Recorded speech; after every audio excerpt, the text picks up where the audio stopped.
कि सभी नेताओं के, सभी कर्मचारियों के और जितने भी सरकारी लाभ लेते सबके बच्चों को सरकारी स्कूल में पढ़ाया जाए और समान शिक्षा पॉलिसी लागू, जिससे कि सरकारी स्कूलों में सुविधाएं आए। सरकारी स्कूलों में सुविधा एक बड़ा भाग पड़ता है सरकारी स्कूलों में, प्राइवेट में नहीं घुस सकते हम लोग। बाबा साहब अम्बेडकर को मैं याद करता हूँ आज, महाराज ज्योतिबा फूले और माँ सावित्रीबाई फूले को याद करता हूँ मैं आज, जिन्होंने, मैं खत्म कर रहा हूँ, जिन्होंने पहला स्कूल खोला।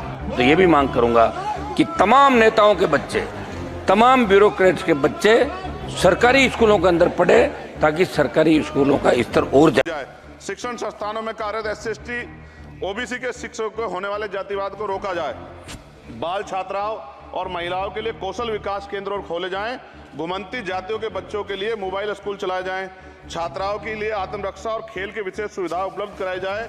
और महोदया, SPQEM योजना को पुनः आरंभ किया जाए। SPQEM शिक्षा की गुणवत्ता सुधार के लिए एक महत्वपूर्ण योजना थी, जिसे अल्पसंख्यक मंत्रालय ने मदरसों में चलाया था। इस योजना के अंतर्गत NIOS के माध्यम से मदरसे में बच्चों को मुफ्त हाई स्कूल में इंटरमीडिएट की पढ़ाई करवाना का प्रावधान था।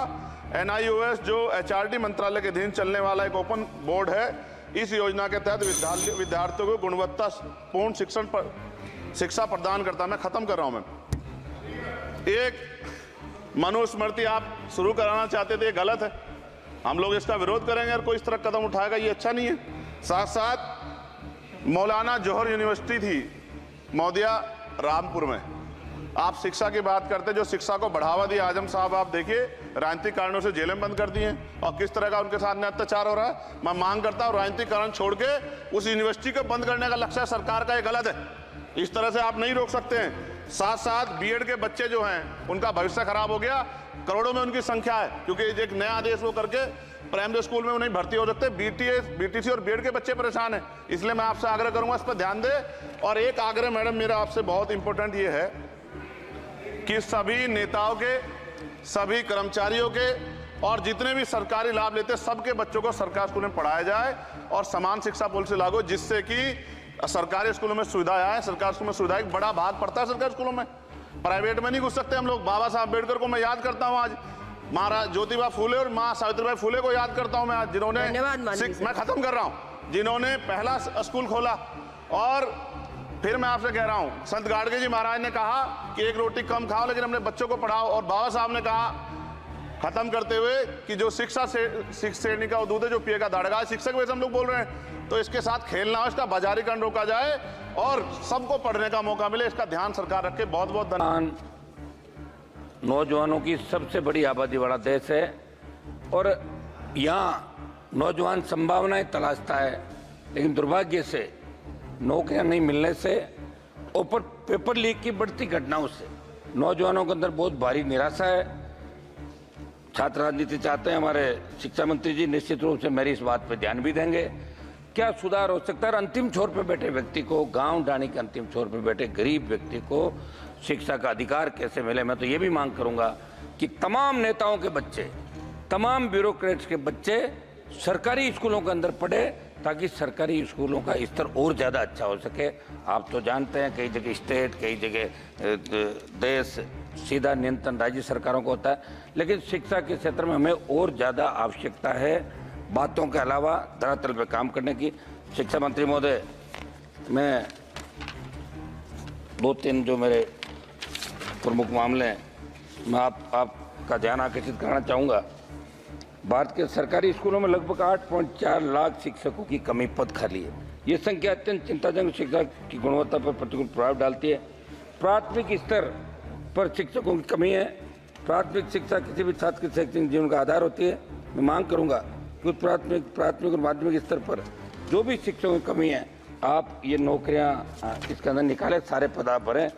शिक्षक छात्र अनुपात, समझ महोदय, कई सरकारी स्कूलों में एक शिक्षक पर 60-70 छात्रों के ऊपर एक शिक्षक, जबकि आदर्श रूप से संख्या 30-35 होनी चाहिए। इससे शिक्षकों के व्यक्तिगत रूप से छात्रों में ध्यान देना संभव हो जाता है। कई स्कूल में 10-20 छात्रों पर 4 से 5 शिक्षक लगे, जो नज़दीकी ट्रांसफ़र कर लेते हैं, जो पावरफुल होते हैं शहर के नज़दीक ट्रांसफ़र कर लेते हैं, और एक स्कूल में 5-5, 7-8 लग जाते हैं जहाँ आवश्यकता नहीं है। तो इसके अंदर भी आप इस नीति के अंदर लाएंगे, ऐसी असमान व्यवस्था का प्रतिकूल प्रभाव पड़ता है। कोविड 19 के अंदर जब लॉकडाउन में स्कूल बंद हुआ तो शिक्षा को ऑफलाइन मोड से ऑनलाइन मोड में कर दिया।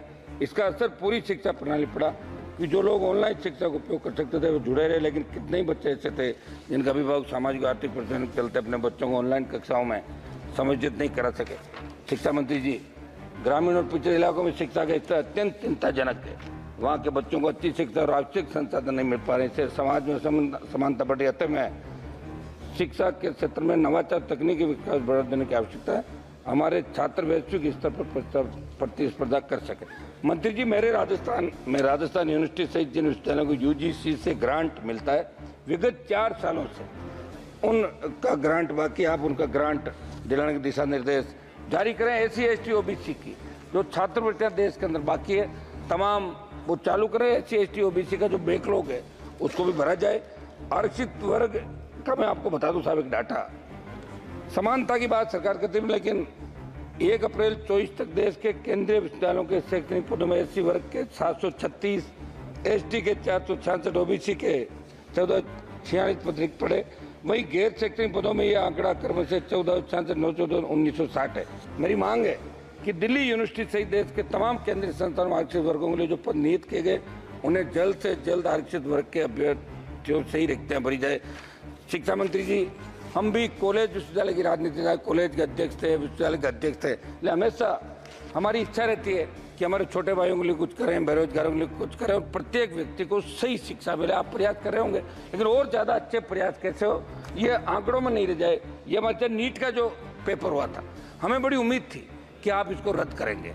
सुप्रीम कोर्ट के अंदर मामला गया, सुप्रीम कोर्ट ने मना कर दिया, लेकिन हम आपसे दोबारा मांग करते हैं कि नीट के अंदर अपने को जिद छोड़ के एक मतलब समाप्त करूंगा, 1-2 सुझाव मेरे, इसकी जिद छोड़ के इस एग्जाम को वापस करना